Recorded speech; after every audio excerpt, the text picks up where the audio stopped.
ఒకసారి mustard cake అని వాడతాము, ఒకసారి బోన్ మీల్ పౌడర్ అని వాడతాము, ఒకసారి కౌడంగ్ అని వాడతాము, ఒకసారి లిక్విడ్ ఫర్టిలైజర్ అని అన్ని వెజిటేబుల్స్ అన్నీ స్టోర్ చేస్తాము, ఒకసారి బనానా పీల్ ఫర్టిలైజర్ అని వాడతాము, కొంతమంది ఎగ్ వాడతారు, ఫిష్ మీల్ వాడతారు. ఇవన్నీ కూడా ఏంటంటే ఓపెన్ స్పేస్ ఉంటుంది కదా, వాళ్ళకి ఎక్కువ వాసన రాకపోవచ్చు, ఎందుకంటే భూమిలో ఇంకిపోతుంది లేదా గాల్లో కలిసిపోతూ ఉంటుంది, ఎక్కువసేపు వాసన రాకపోవచ్చు.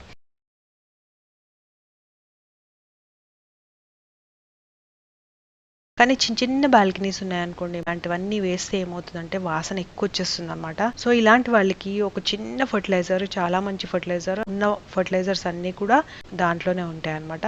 సో దీని పేరు ఏంటంటే సీవీడ్ ఫర్టిలైజర్. అందరికి తెలిసి ఉండొచ్చు, బట్ దీని బెనిఫిట్స్ చాలా ఉన్నాయన్నమాట. ఇది సముద్రంలో ఉంటుంది, అంటే సీ వీడ్ కదా, సీ అంటే సముద్రం, వీడ్ అంటే దాంట్లో పెరిగే కలుపు మొక్క అనమాట. చాలా మంది చూసుంటారు, ఎక్కువ సముద్రంలో కింద ఇట్లా వేర్లు లాగా చెట్లు అన్నీ ఉంటాయి కదా, నీళ్ళలో ఇలా ఊగుతూ ఉంటాయి, అవన్నమాట. అవి చాలా మినరల్స్ ఎక్కువగా ఉంటాయి దాంట్లో సాల్ట్ కంటెంట్ ఎక్కువ ఉంటాయి, మినరల్స్ ఎక్కువ ఉంటాయి, మ్యాక్రోన్యూట్రియన్స్, మైక్రోన్యూట్రియన్స్ చాలా ఉంటాయి. సో ఆ వీడ్ అంటే ఆ మొక్కలు కలెక్ట్ చేసి తీసుకొచ్చి ఎండబెట్టేస్తారనమాట. ఎండబెట్టేసిన తర్వాత దాన్ని పౌడర్ రూపంలో చేస్తారు, అంటే గ్రాన్యూల్స్ రూపంగా చేస్తారు, అలాగే లిక్విడ్ ఫర్టిలైజర్గా కూడా చేస్తారు. మాకు ఈజీగా అనుకూలంగా ఉంది ఏంటంటే లిక్విడ్ ఫర్టిలైజర్, అందుకే ఈ సీవీడ్ లిక్విడ్ ఫర్టిలైజర్ మీకు ఈరోజు చూపిస్తున్నాను. సో ఈ లిక్విడ్ ఫర్టిలైజర్ వచ్చేసి ప్లాంట్స్కి బడ్డింగ్ స్టేజ్లో, అంటే బడ్స్ వచ్చే స్టేజ్లో, మొగ్గలు వస్తాయి అనే స్టేజ్లో అప్లై చేసి మొగ్గలు చాలా హెల్దీగా గ్రో అవుతాయి, మంచి ఫ్రూట్స్ కానీ లేకపోతే వెజిటబుల్స్ కానీ లేకపోతే ఫ్లవర్స్ కానీ హెల్దీగా గ్రో అవుతాయి అన్నమాట.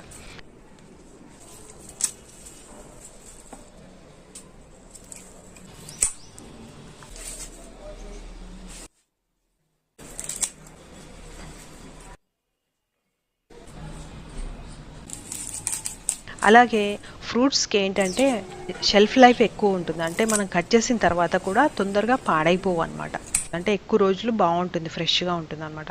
అలాగే సేమ్ థింగ్ ఫ్లవర్స్కి కూడా. అలాగే ఇదేంటంటే ఈ సీవీడ్ ఫర్టిలైజర్ వాడటం వల్ల రూట్ డెవలప్మెంట్ బాగా పెరుగుతుంది, అలాగే రూట్స్ హెల్తీగా గ్రో అవుతాయి. దాంట్లో ఏదైనా రాట్ కానీ ఇంకేదైనా క్రిములు అవన్నీ రూట్స్లో అటాక్ అవుతాయి కదా, అవి ఏమి కూడా నాశనం జరగకుండా చూస్తుంది అనమాట. సడన్గా వేడి తగిలినా, సడన్గా చలి ఉన్నా కూడా ఆ స్ట్రెస్ కండిషన్స్ని అది తట్టుకోగలుగుతుంది అనమాట. అలాగే ఇదేంటంటే పెస్ట్స్ని కంట్రోల్ చేస్తుంది, డిజీజెస్ కూడా అది తట్టుకోగలుగుతుంది, దానివల్ల గ్రోత్ బాగా పెరుగుతుంది అనమాట. సో ఈ సీవీడ్ ఫర్టిలైజర్ ఎలా యూజ్ చేయాలి అని అంటే, మనం దాంట్లో సీవీడ్ ఫర్టిలైజర్ లిక్విడ్ ఫర్టిలైజర్లో బాటిల్లో మనకి ఎలా రాసుంటే ప్రిస్క్రిప్షన్లో అలాగే వాడుకోవాలి.